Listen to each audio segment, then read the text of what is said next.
Hey guys, what's going on? Brendan here, and today I'm doing my review of a 2016 film called Don't Breathe.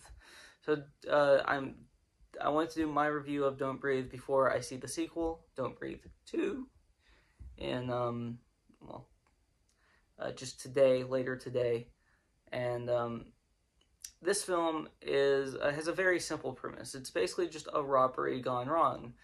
Um, these three people decide to rob this house that apparently has, they have this guy has a lot of money, and they try to rob him, and he is blind, so they thought he would be an easy target, and it turns out not so much. And that's the entire premise of this film. And the acting in this film is very good, especially like everything about the acting in this film is very good. uh, on all routes. Scott Lang does a great job as the blind man, and all of the other actors who are in the film also do a fantastic job in their roles.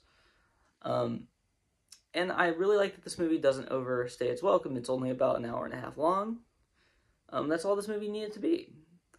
Um, it's a very simple movie. It doesn't need to be big and bombastic. It can be small and reserved, and that is what this film is. And I think the director Fede Alvarez also does a fantastic job at just setting the mood, setting a it's a constantly dark rooms. Obviously he's blind, so he doesn't need the the the light, and he has really good hearing, which is the entire premise. He has very good hearing, but he can't see. So it's a very interesting way to do like a horror suspense film type, and I just think it's done masterfully well. I don't really have a ton to say about this film as far as the negatives go, because there's just not that many negatives. This is a very well made, capable film, and I'm hoping that the sequel is very similar as far as that goes.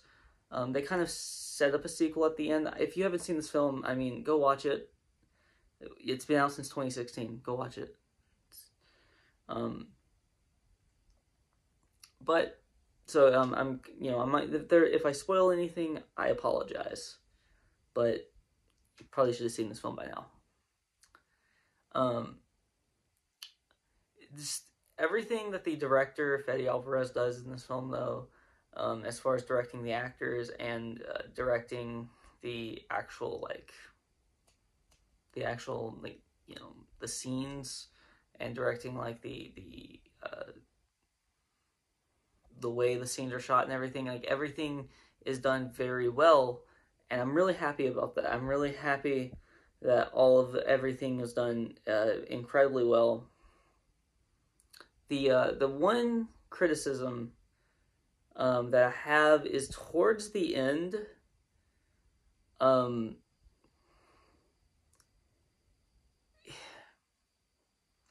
the blind man is kind of taken out of the movie for like 10 minutes, and it's like a chase scene with a dog, and it's fine, but I just, and again, this is a movie. This is a spoiler review. This is a spoiler review at this point. Um, it worked for the most part, but it's basically just like jump scare central in like broad daylight, and I just don't feel like it fit the mood to this film to me, because this mood, the entire film before this point was very dark and dreary. Even at the beginning, it's like kind of a color palette that's like dark, and when you go outside and you do like the entire premise like that they wanted to make you aware of during this part of the film was that, well, he can't see, but so he's kind of useless.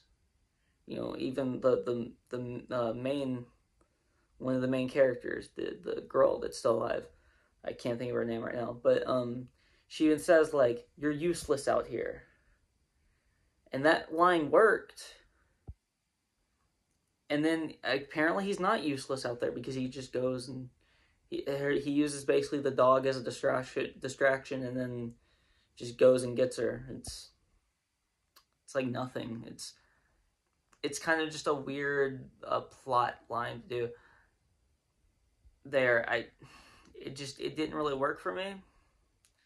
But other than that, and like a couple of other like small issues that I had with the film, nothing big, major, nothing here as far as major like negatives go. I'm just really happy um, that we're getting movies again in the theater. I'm I've been waiting for that. Obviously, you know, with everything that's gone on, I'm just really happy that we're getting movies back. But I think this movie, I have to give it like a solid 8.5 out of 10 for everything that's good. There is a, you know, again, I don't want to spoil the whole movie. That was one like, I mean, I guess it's not a minor detail because it is towards the end of the film, but it's something that, you know, I just wanted to openly criticize since this was like a movie that came out in 2016. There is some spoilers in this review. There are other things that like I had like minor criticism. That was my one major one. So I wanted to at least talk about my one major one. Just, you know, boom, there it is. I took off a whole point for that. The half a point is like everything else that are it's yeah. The half a point is like everything else. So again, it's like all the other minor little issues that I had, which was only like a couple. So that's how I decided to do this one as far as a review goes. It's very simple. I very much enjoyed this film, and I think you guys will too if you watch it, if you give it a shot. If you like this video, please like, comment, and subscribe. And you can follow me on Twitter in the link in the description below. And when you do subscribe, if you hit that bell, that notification bell, you'll get, you should get notified every time I upload. And that'd be great if you did that. Please do that. I will talk to you guys later. Peace out.